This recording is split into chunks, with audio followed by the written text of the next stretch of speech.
Holly, you need to set up another table.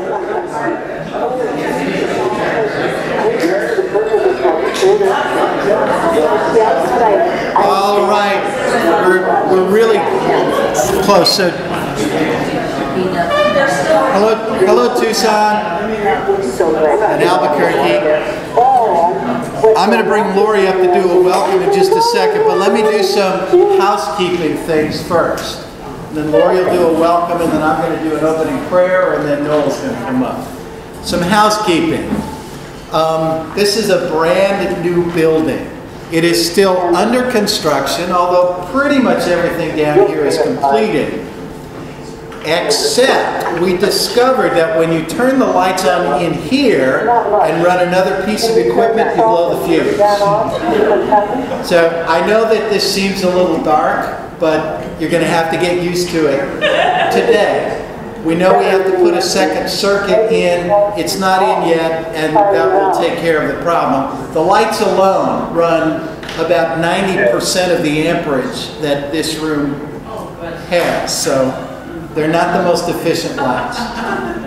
One of the many things we discovered after we bought the building, but not by any means the most expensive. The restrooms are, Holly, point down the hallway. Right down the hallway. The first door takes you into the courtyard. The second door is the women's restroom. And the third door is the men's restroom with a shower. So if you feel so inclined. There are refreshments in the kitchen area. And when we get to that time, Holly will give instructions about lunch. Okay? Tucson and Albuquerque, no snacks for you, and you're on your own for lunch. Ignore this. That's not to say ignore Tucson and Albuquerque, but the speaker is where you want to focus. This needs to be up so that I can have affirmation throughout the day that our remote locations are still connected. So there really won't be anything going on there. Although Noel tells me, and Tucson, you should know this, in Albuquerque, there are going to be some group discussions and presentations. So when we do that, you'll have your own group presentation, but somebody in Tucson will have to come to the camera and tell us what your group talked about. And whoever presents here will need to come up front so that you're on camera so that they can hear and see you. Okay? This, by the way, is amazing technology. We were given a grant by the United Church of Christ to purchase this so that we could connect in more meaningful ways across 300,000 square miles of Southwest Conference. So this is cost saving. No airlines are being used to connect with the folk in Albuquerque. The folk in Tucson don't have to use gas to get up here. It saves them time. It saves us money. It's an amazing piece of technology. What I want you to know is this is always available to you or your church. If you want to connect with a group in Albuquerque, Sedona, Las Cruces, New Mexico, or Tucson, we have remote locations in those areas. Our national office also uses the same technology. So if your church needs consultation with anybody on our national staff, you can come here and we can connect you directly to them.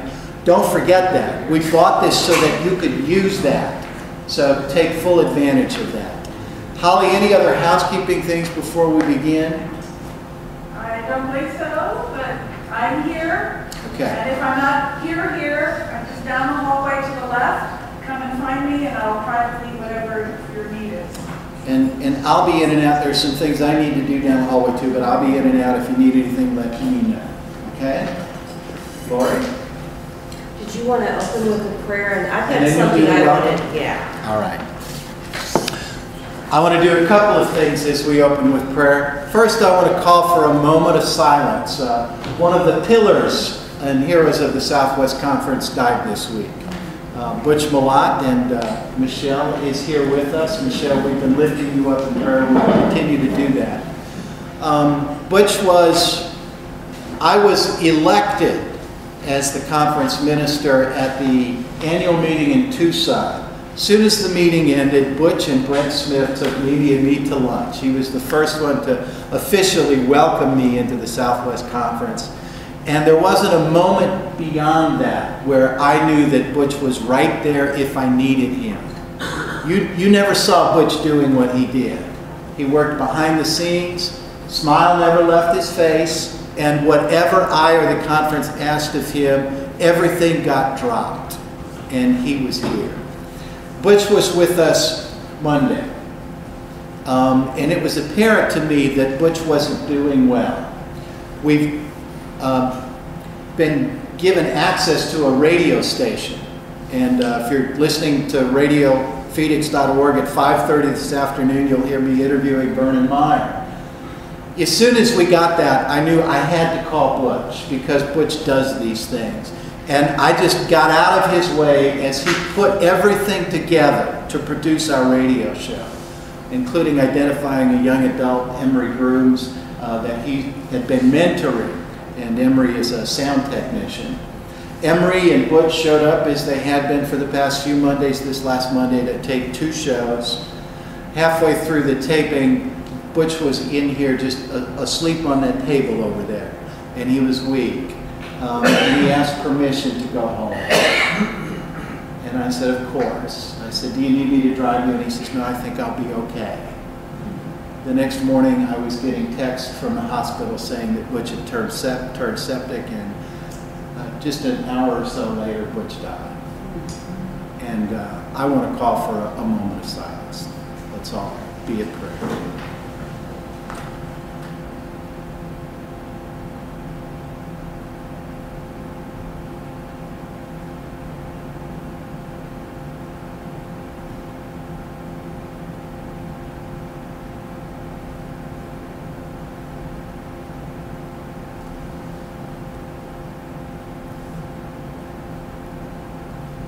Let us pray. God of all souls, living and dead, gathered in this room or wandering in the desert, those in the presence of loved ones, or those alone with the silence of their own thoughts and fears,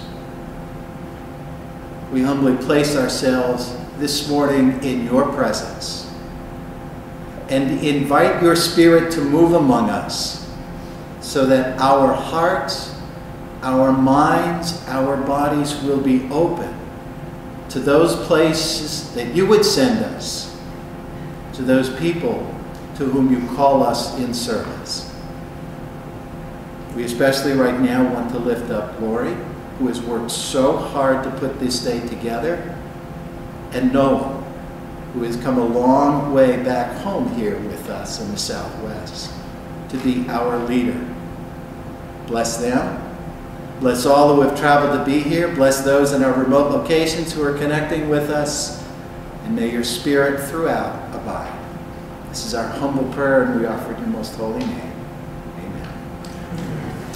Lauri, just make sure you're on camera and it's all good. And if you doubt it, look over here. I'm so glad that you are all here today and that you've made this trip. Some of you did drive far to get here, and some of you are from near here. And it is just so wonderful to know that so many people are actually interested in our immigration issues. When we first started putting this together, we had one person that had called and said they were going to come to this conference, and it's like, oh my gosh, this is not good. But then John said, you know, if you call people and you invite them, they're going to come. And it's like that baseball field. If you build it, they will come. And because we have Noel here, he is going to do great things for us by telling us all about what it takes to become an immigrant welcoming congregation. How many of you are familiar with a gentleman named Pastor John Fife? So a lot of you know his story, and I've been reading his story and how he felt a call to start to rebuild a church in South Tucson that was getting ready to be shut down, and how he was able to gather the people together and to get people to join him in this church to rebuild. He was able to get a musician from a Baptist church to come in, and she played 2 services on Sundays. He talked her into that. He worked with another gentleman to bring people across the border. They became a sanctuary for these refugees and immigrants, and his story is wonderful. For those of you who don't know him, Our God is Undocumented is a wonderful book. There's a story about him in there. There's also a story about Del McCormick in there, and she's from our denomination. And we're going to talk to her sometime in the future also. So these people that have this call from God, and it is they feel it in their heart, and it takes one person to start a movement, and that one person can build and build and build with everyone else. And that's what I'm hoping that we can do as a denomination. And in the Southwest Conference, instead of us thinking about our own four walls and what's inside of them, if we could just start to think outside, work together with each other to welcome the immigrants there are so many around that need welcome, and they need to know that they are loved and that they are God's children also, and that it's not wrong for them to be here. There's so much that we can do for them. There's so much that they can do for us. I was just over in California the past couple of days, and I kept seeing these trucks go by that had all this produce and everything, and it made me think of how hard the migrant workers work to fill those trucks up with that produce that's going somewhere, and how they live in deplorable conditions, worse than third world countries, and how they have no benefit. They don't get to see their families for months on end.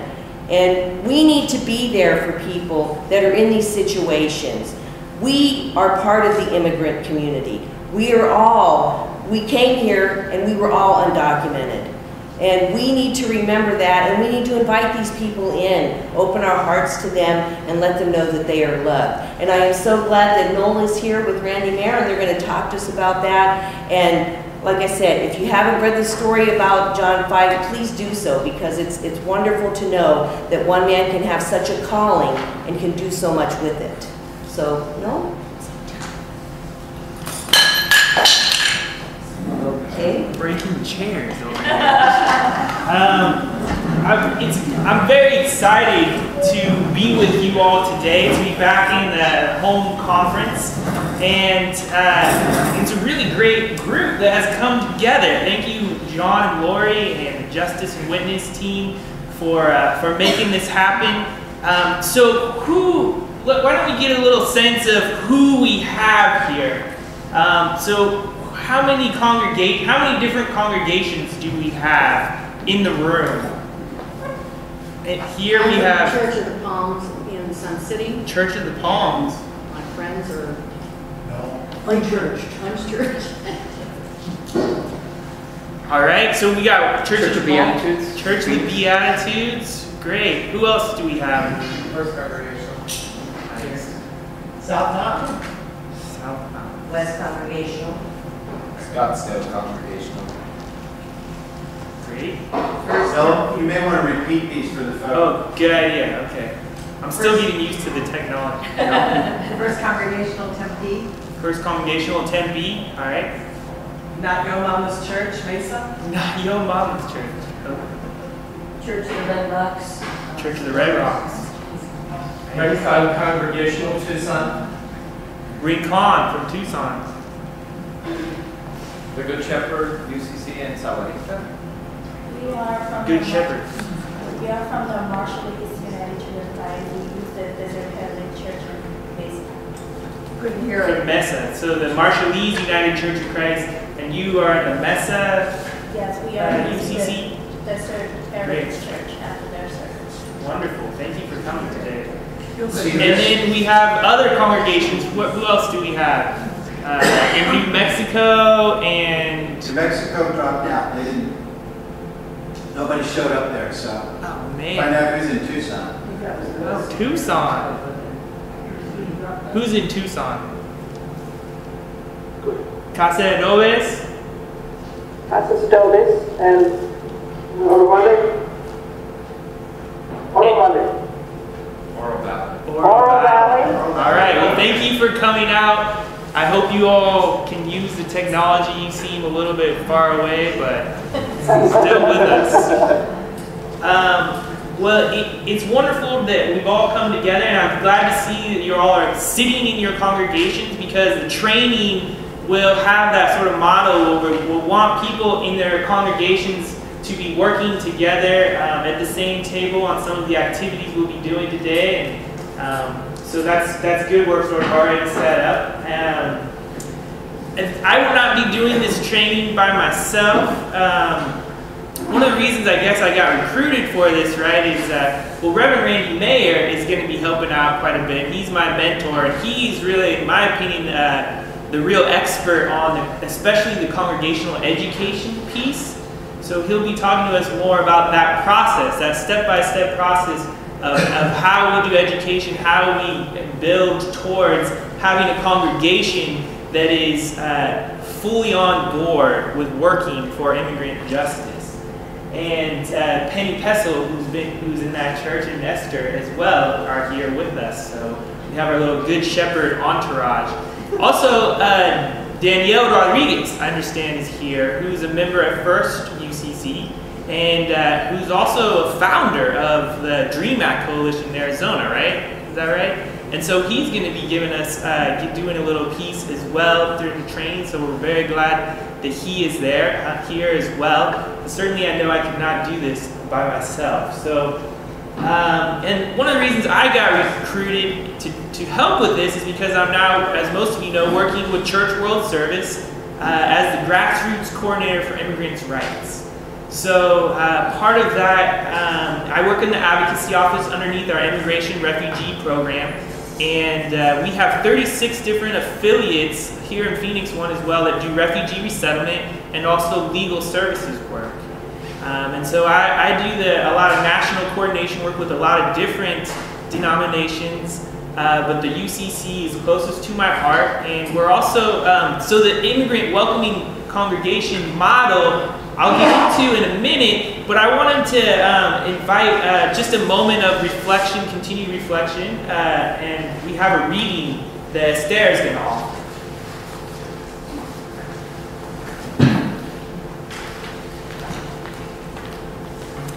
Hi everyone, I'm Esther or Esther, and I'm going to read a reflection for you.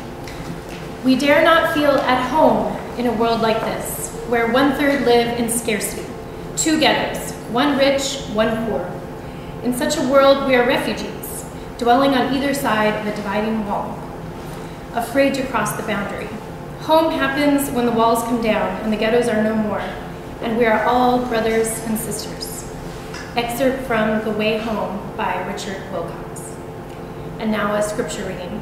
For the Lord your God is God of gods and Lord of lords, the great God, mighty and awesome, who is not partial and takes no bribe, who executes justice for the orphan and the widow, and who loves the strangers, providing them food and clothing. You shall also love the stranger, for you were strangers in the land of Egypt. Deuteronomy 10:17-19. Thank you. So we know that the hospitality and welcoming the stranger, I think everybody in this room probably came to this training with the sense that that is part of our tradition and something that we need to be a part of carrying forward. And I want to do just a little bit of, I end up being on, I don't know, maybe 10 conference calls per week now, and it's all about immigration. So I wanted to just give a little update on what is the context? Where do we find ourselves now in immigration? As you all know, Arizona has been used as a laboratory for anti-immigrant legislation.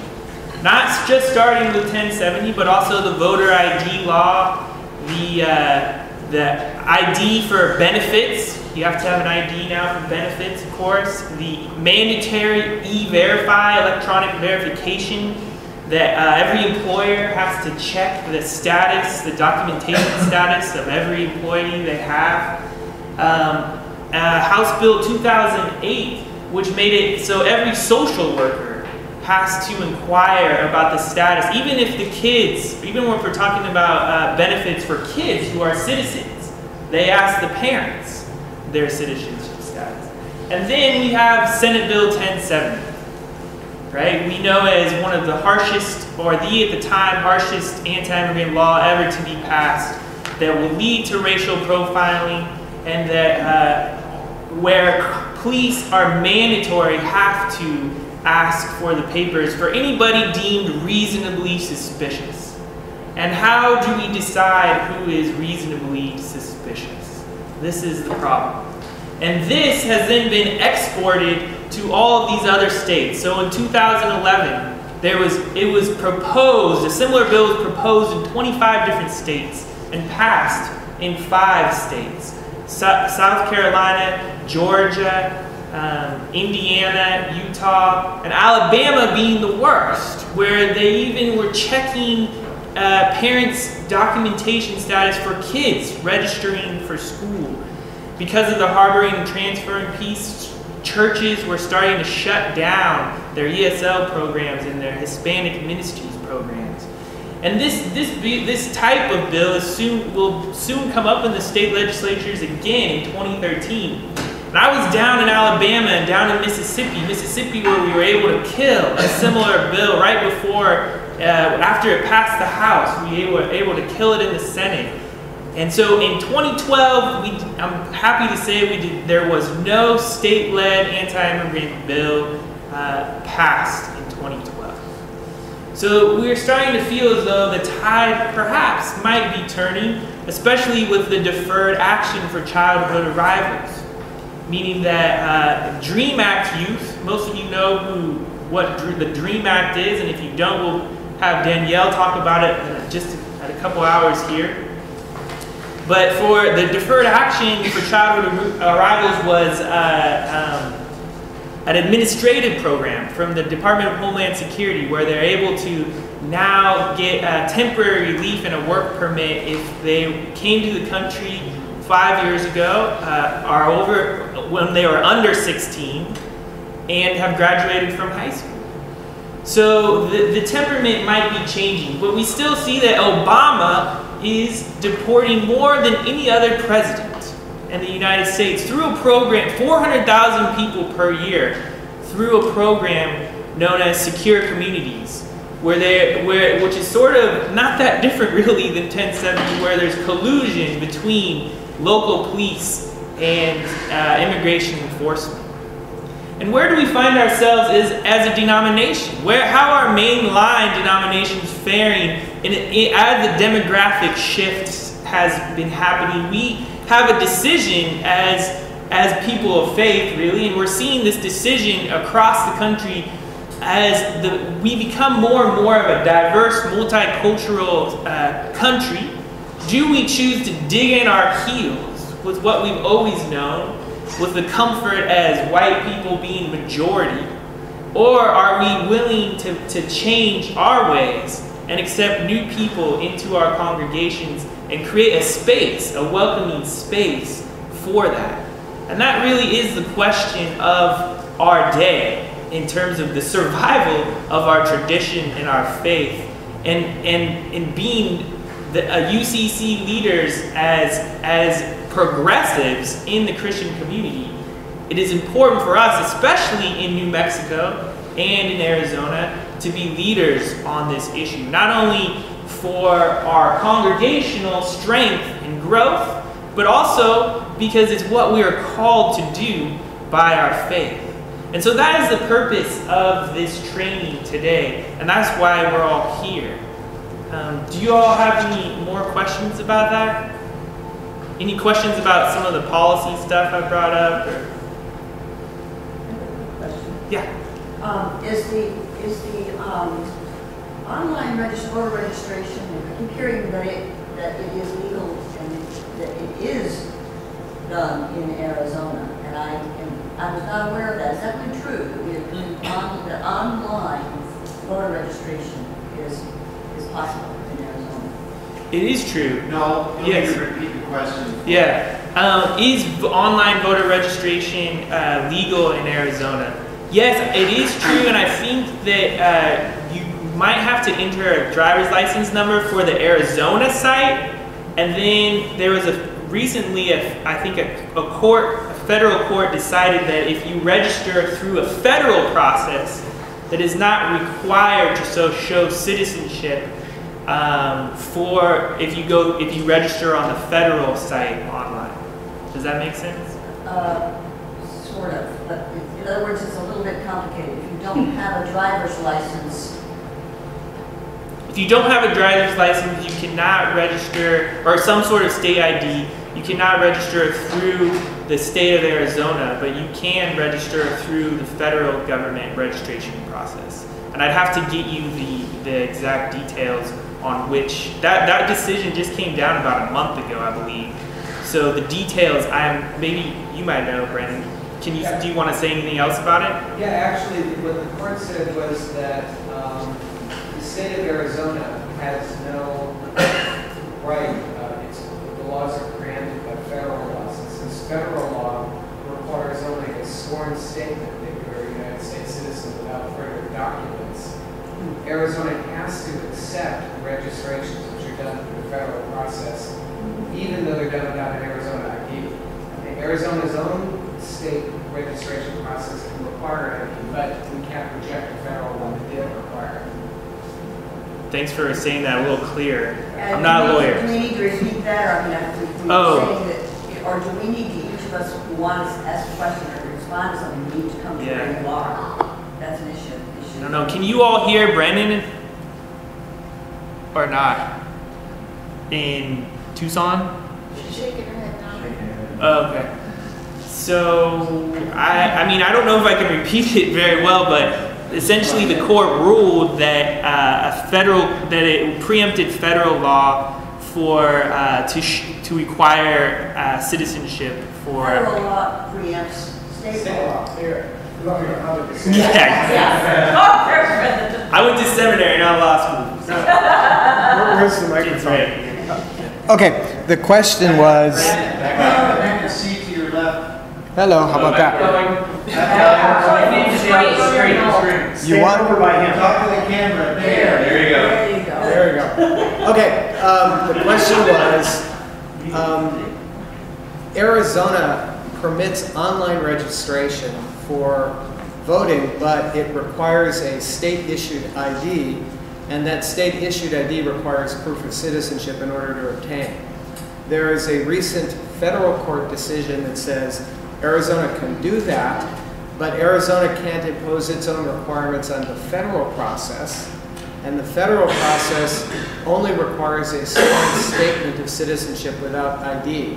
And if a voter registers through the federal process, Arizona must accept that registration to vote even in state-only elections. That Arizona does not have the power to overrule federal law. Do the people at the polls acknowledge that? Well, that decision just came out, and so this will be the first election conducted with that decision. It'll be interesting to see whether or not they accept that. Yeah, but if they don't, it will be yet another round of lawsuits because federal law preempts state law, and Arizona cannot enforce those laws. That's exactly what happened with SB 1070. The vast majority of that law was ruled preempted. Phil? I was going to ask that same question. Maybe that's something down the road we can talk about, but having poll workers, having people there, just to support that momentum of the polling place honoring that decision. Just having somebody there to say, you know, that is an allowable form of voter registration could be a huge deterrent to voter suppression that's likely in several areas, particularly in Phoenix. So, yeah, I'd suspect that if I had to guess, what they probably do is hand a provisional ballot to someone who's got a federal registration and force you to come back within the next week to prove that you were eligible to cast that ballot. You'd have to assert federal preemption. But yeah, that's exactly what they do to try to suppress votes. Good? Yes, thank you. The other big piece of the tide turning is voter registration. Some people are even saying that Arizona might be a purple state. Apparently Carbona is up in the polls. And a lot of that has to do again with the reality of Russell Pierce's type of politics are not going to continue to be successful. He was recalled, and he did not win his primary. So that is a shift. That is something we can celebrate.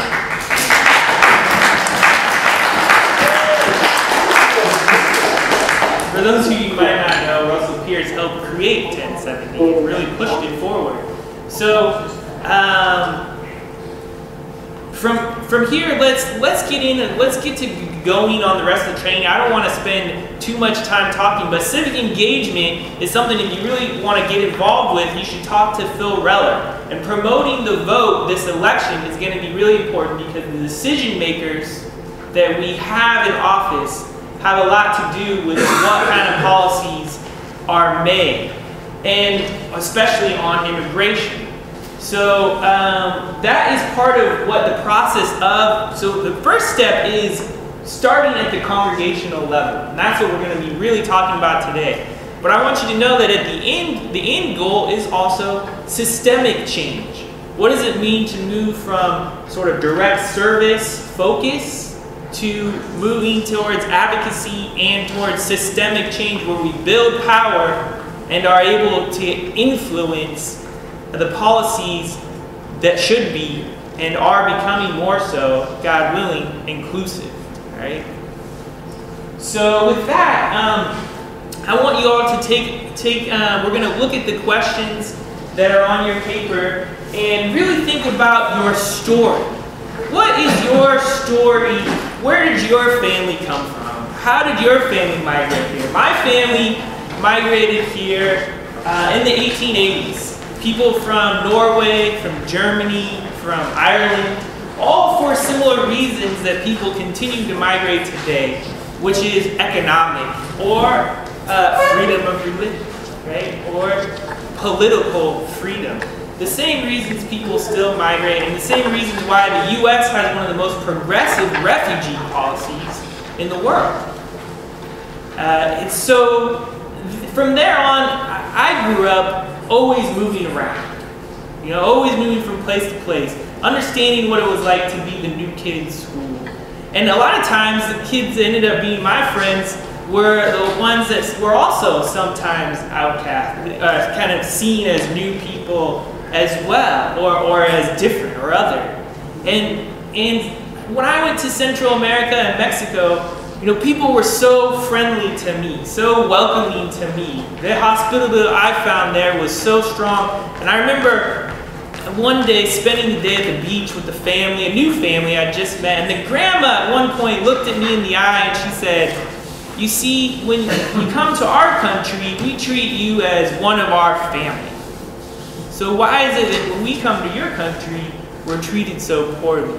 And so when I came back to the U.S., I said, well, there's got to be a reason why this is happening. And I'm going to get involved with this issue because I believe we should be more welcoming to people. That's the values I grew up with as a person of faith as well, that we should be more hospitable. So we really need to, one of the first part of this process is locating your story and your family's migration story, and then also what has your church been doing, because we all are interested in knowing what has your church been doing, even if it's just a small thing on this issue. And then what is the next question? 1 year from now, what is your hopes and dreams for how your church will be connected with immigrants and immigrant ministries? What will folks be doing? So what is your hope and dreams for ministry for immigrant justice work and becoming an immigrant welcoming congregation? And that model we're going to continue to discuss. The immigrant, I'll introduce that in a little bit longer. Let's start with these questions at our tables. Are there any questions, housekeeping about this first activity? How long? 15 minutes. All three questions. Then we'll be at lunch. Oh yeah, we need. Actually, it's going to be. What time is it? 9:45. Okay. And does Tucson have what they need for this? Tucson. Everything okay out there? Yeah. Did you? We're good. I sent Lee Milligan the agenda. So do you have these questions? Yes, we have it. Great. Awesome. And no, you're right. 15 minutes will not be enough. Let's try 30 minutes and see if we can do it in 30 minutes. All right. And then we'd like to have people just share some highlights when you come back together. I'm sorry? Both 30 minutes for both those two? For all, 30 minutes for the whole thing. For all those questions. All the way down to the large group? Right. Yes. So including that? No, just these two then? Yes. Okay. I don't know how many questions are there. It looks like there's 4 questions there. All right. Anything else? Can you do it in 30 minutes?